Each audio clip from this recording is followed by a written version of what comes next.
6ix9ine has just been sentenced for his girlfriend Ariela La Langosta Mejia Polanco's murder, but the real story is far darker. From her execution on a New York highway to the feds uncovering how his snitching past sparked it all, the twisted details will shock you. I've got the full gist. Let's break it down.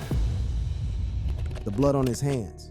Y'all thought this snake was untouchable, protected by his federal cooperation deal, but the streets always collect they debts. And now the system finally caught up with Daniel Hernandez's blood-soaked hands. Ariela La Langosta Mejia Polanco was found shot in her Mercedes truck on August 17, 2025. Shorty was 33 years old, Dominican as hell, with damn near 700,000 followers watching her every move. She thought she was living that good life, popping bottles and collecting bags at New York's flyest spots like Icon and Opus Lounge. Real talk, she was the type of bad lady that had boys breaking their neck when she walked through. But what this beautiful woman didn't peep was that messing around with hip-hop's most hated snitch was gonna get her name written on a bullet. The pigs confirmed this was a straight hit job. Ain't nobody catching multiple slugs to the chest by accident. Ariela La Langosta, a social media star and mother with romantic ties to rapper Tekashi 6ix9ine, murdered. The 33-year-old, who had nearly 700,000 followers, was found shot dead inside her vehicle along a busy road just north of the Bronx early Sunday morning.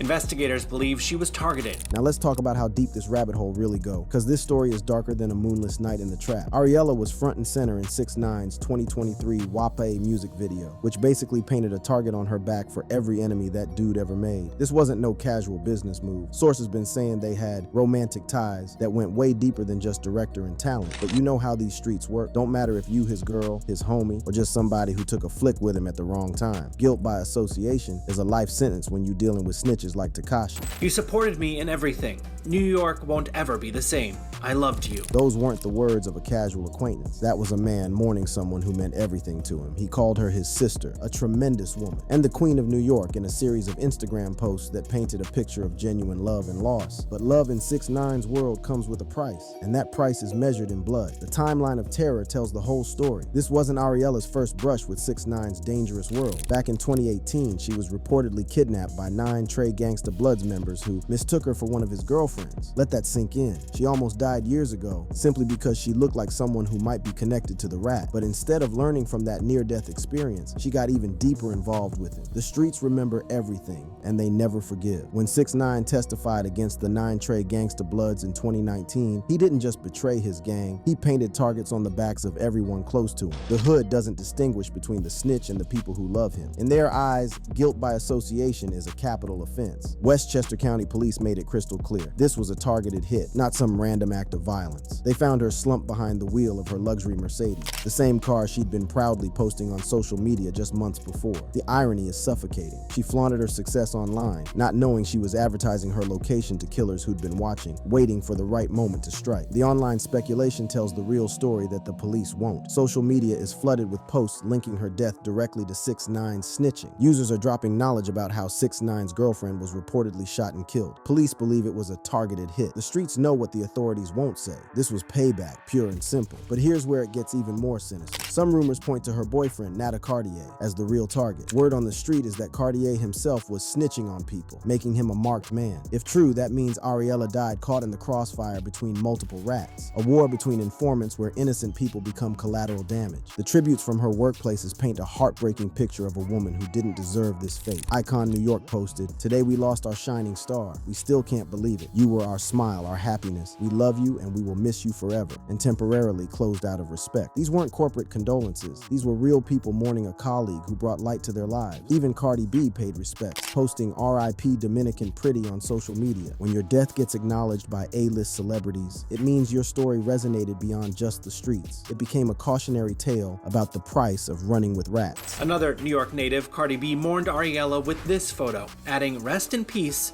Dominican Pretty." The investigation itself tells us everything we need to know about how serious this situation is. The case involves collaboration between local, state, and federal agencies, which means they know this wasn't some street-level beef gone wrong. When the feds get involved, it's because they understand the implications. This killing was connected to something much bigger and more dangerous. What makes this even more chilling is Ariela's final social media post, where she expressed feeling happy and blessed. She had no idea that death was coming for her. While she was counting her blessings, guns. Killers were counting bullets. The contrast is haunting. A woman celebrating life, unaware that her association with a rat had marked her for death. The Dominican community has lost one of its rising stars, and the hip-hop world has been reminded once again that 6ix9ine's presence in your life is a death sentence waiting to be carried out. Ariella worked her way up from bartender to social media star, building a following through her beauty, personality, and hustle. She deserved to live to see her success grow, but 6ix9ine's poison touched her life and ended it. As we dive deeper into this story, remember that this isn't just about one woman's tragic death. It's about a pattern of destruction that follows 6ix9ine everywhere he goes. From the streets of Brooklyn to the nightclubs of Manhattan, his snitching has created a trail of bodies and broken lives. Ariella La Langosta Mejia Polanco is just the latest casualty in a war that started when Daniel Hernandez decided his freedom was worth more than anyone else's life.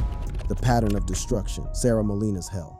Before Ariella became the latest corpse in 6ix9ine's graveyard, there was Sarah Molina, the mother of his seed, the broad who knew him before the rainbow hair and face tats, and the first lady to experience the full extent of Daniel Hernandez's capacity for straight destruction. If you want to understand how this snake creates casualties out of the females who love him most, Sarah's story is the blueprint for everything that followed. Sarah met him around 2011 to 2012 when she was just 15, 16 years old, and he was 18. This wasn't no cute puppy love teenage romance. This was the beginning of a 7-year nightmare that would end with a kid caught in the middle and a woman traumatized for life. Sarah actually helped create the monster the world would come to hate, even helping him dye his hair, them rainbow colors, at some Williamsburg salon in 2013. Shorty was literally there for the birth of the Tekashi demon, not knowing she was helping create her own personal devil that would torture her for years. The violence started early and never let up, no cap. Sarah been detailed multiple instances of physical and sexual abuse throughout their whole relationship, usually triggered by this paranoid dude's jealousy and insecurities. But this wasn't just your regular domestic violence story. This was systematic torture designed to break her spirit and keep her trapped like a prisoner in her own life. The most horrific thing happened during a trip to Dubai that sounded like some straight horror movie type thing. According to Sarah's detailed account, 6ix9ine accused her of messing with his manager Shotty, confessed to smashing over 70 different ladies, and then proceeded to beat her for 2 hours straight. The brutality of what happened next go against everything decent in this world. He punches me out of nowhere. I was leaking blood. There was blood on the hotel pillowcases. He got scared. My face was so swollen. It was so bad. I could barely open my eyes. Sarah told the world in a 2019 interview that exposed this rainbow-haired devil for the monster he really was. But yo, the details get way worse than that. This psychopath allegedly punched her ear so hard she thought she was gonna go deaf, kicked her like a dog, pressed a pillow over her face knowing she was scared of suffocating, choked her unconscious, and then forced her to have sex with him the next morning. When Shorty woke up, she had 2 black eyes, a purple-black ear, and bruises all over her arms and back. This wasn't no moment of anger. This was calculated, sustained torture from a straight demon. But here's what makes 6ix9ine's psychological warfare even more messed up. This dude admitted to the abuse multiple times, even in court documents, as part of his 2019 cooperation agreement when he was snitching on everybody. In a 2020 New York Times interview, he actually confessed, "We did have physical fights. It's the worst thing ever. But I'm not going to sit there and lie to you. I did it. I admit to it, and I apologize." This dude admits to being a woman-beating demon, but somehow the hip-hop world still gave him a platform and record deals. That's the power of celebrity culture, my dude. You can torture women and still get streams as long as your numbers stay high enough to make these labels some money. The kidnapping incident that Sarah witnessed show you just how deep 6ix9ine's dangerous lifestyle affected everybody around him. Check out this footage from Sarah's own testimony about the night this rat got snatched by his own gang members.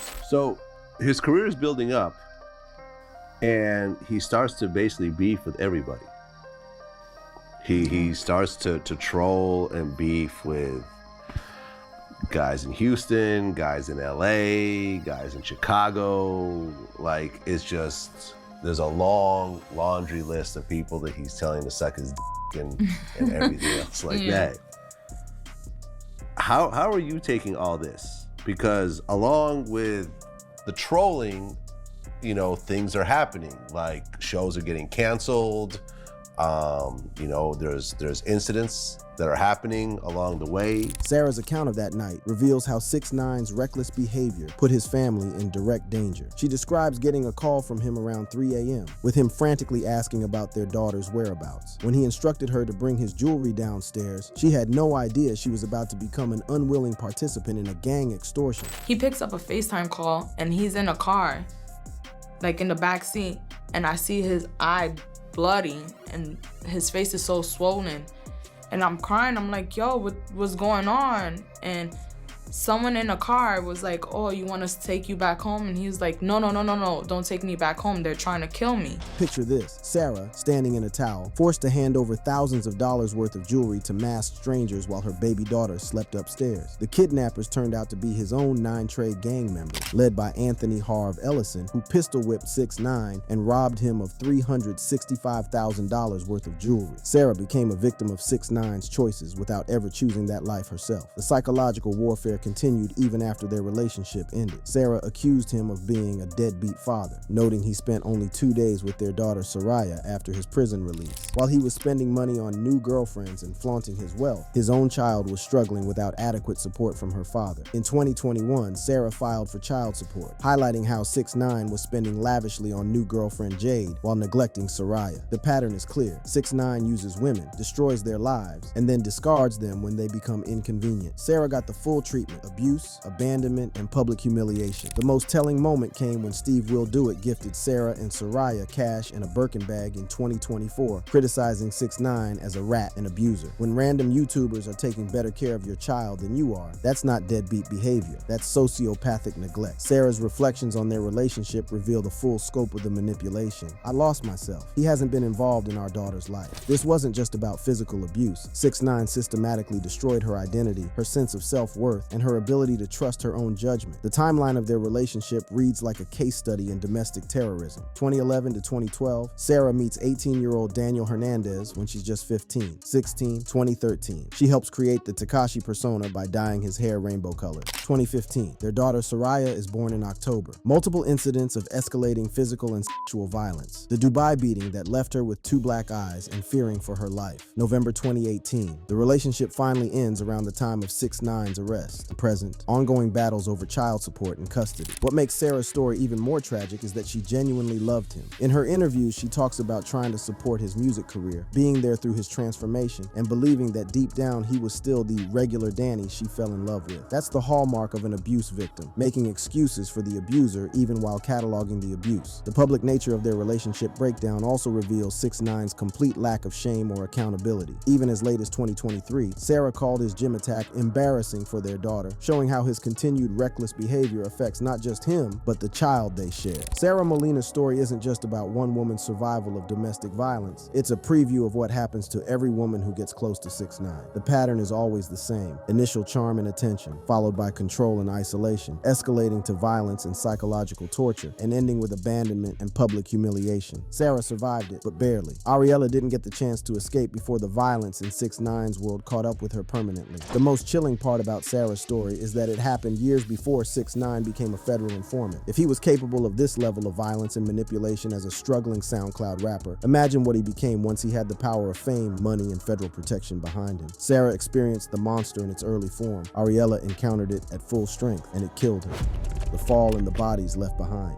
Every empire built on lies eventually crumbles, and Daniel Hernandez's house of cards came crashing down the moment federal agents kicked in his door on November 18, 2018. But unlike most falls from grace, 6ix9ine's descent into infamy wasn't just about losing money and fame. It was about becoming hip-hop's most hated man and turning everyone around him into potential targets. The bodies started dropping long before Ariella, and they haven't stopped yet. The federal racketeering case that destroyed 6ix9ine's career was built on his own admissions of violence and criminality. This wasn't some innocent kid who got caught up with the wrong crowd. He was an active participant in armed robberies, attempted murders, and drug trafficking operations. He funded the 9 Trey Gangsta Bloods with hundreds of thousands of dollars from his music earnings, essentially using his rap success to finance a criminal enterprise. But when the heat came down, 6ix9ine showed his true colors. The moment he realized he was facing a potential 47-year sentence, he flipped faster than a pancake on Sunday morning. His reasoning? Listen to him explain it in his own words. Let me put this in perspective and really follow me here.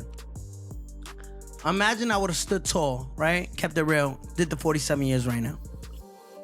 Right? Well, you wouldn't be on the podcast, that's for sure. Yeah, and that's what I'm trying to get to. The selfishness is breathtaking. This man justified destroying lives and betraying street codes because he couldn't bear the thought of missing out on podcasts and publicity. But his cooperation wasn't just about avoiding prison time. It was a masterclass in throwing everyone under the bus to save his own skin. 6ix9ine's testimony led to convictions for multiple 9 Trey members, including high-ranking figures like Anthony Harv Ellison, 24 years, Aljamiah Nuke Mack, 17 years, and his own manager, Kafano Shadi Jordan, 15 years. These weren't just names in a federal database. These were real people whose lives were destroyed because 6ix9ine decided his freedom was worth more than their loyalty. But here's what makes his snitching even more despicable. He enjoyed it. Listen to how he describes the moment he decided to cooperate. All right, so first night you get to jail. What'd that feel like? First night I got locked up, I watched Lone Survivor, and I was like, I'm definitely snitching, right? That's not a man wrestling with a difficult decision. That's a man who couldn't wait to betray everyone who trusted him. He made his choice before he even understood what he was facing. The no snitching code means nothing to someone who never had any principles to begin with. The list of people 6ix9ine implicated reads like a hip-hop who's who. He named Cardi B as affiliated with the Blood Set and claimed Jim Jones was a 9 Trey member, though these accusations didn't lead to charges. He detailed ordering a $20,000 hit on Chief Keef, leading to the conviction of Kente Akuta B. McKenzie for the attempted shooting. The hypocrisy of his street credibility became painfully obvious when Whack 100 confronted him about his fake gang ties. How many fights you had? How many times you had to stand up in this when the odds was against What you mean, when this whole racketeering How case was many going on? the rack before before the that? racketeer? None, because I wasn't in the blood. What you mean? I wasn't in the blood. Even 6ix9ine himself admitted he was never really initiated into the gang. He was just a civilian with money who bought his way into their protection. But that fake street credibility cost real people their freedom when he decided to tell everything he knew to save himself. The aftermath of his cooperation created a new category of celebrity, the famous snitch. Artists like Snoop Dogg, Meek Mill, and Future publicly condemned him, calling him a rat and making it clear he wasn't welcome in hip-hop anymore. But 6ix9ine didn't just accept his exile. He doubled down, making music that celebrated his snitching and taunted his former associates. But that's what I'm trying to explain. Listen, I don't give a if I'm held accountable for what I did. Yes, I snitched, and I did it proudly, right? That level of shamelessness created something unprecedented in hip-hop culture, a snitch who refused to disappear quietly. Instead, 6ix9ine kept a high profile, kept making music, and kept putting everyone around him in danger by association. The violent incidents that followed his release proved that his cooperation created permanent enemies. In March 2023, he was brutally attacked in a Florida gym sauna by Latin Kings members, suffering injuries serious enough that he sued LA Fitness for $1 million in negligence. Even 50 Cent tried to warn him about his reckless behavior, but 6ix9ine wouldn't listen to reason. His ego and need for attention consistently overrode basic survival instincts. His unauthorized travels led to multiple probation violations, including a 2024 arrest for failing drug tests and traveling to Las Vegas without permission. The international incidents prove that his enemies have global reach. In October 2023, he was arrested in the Dominican Republic for assault, followed by domestic violence charges in January 2024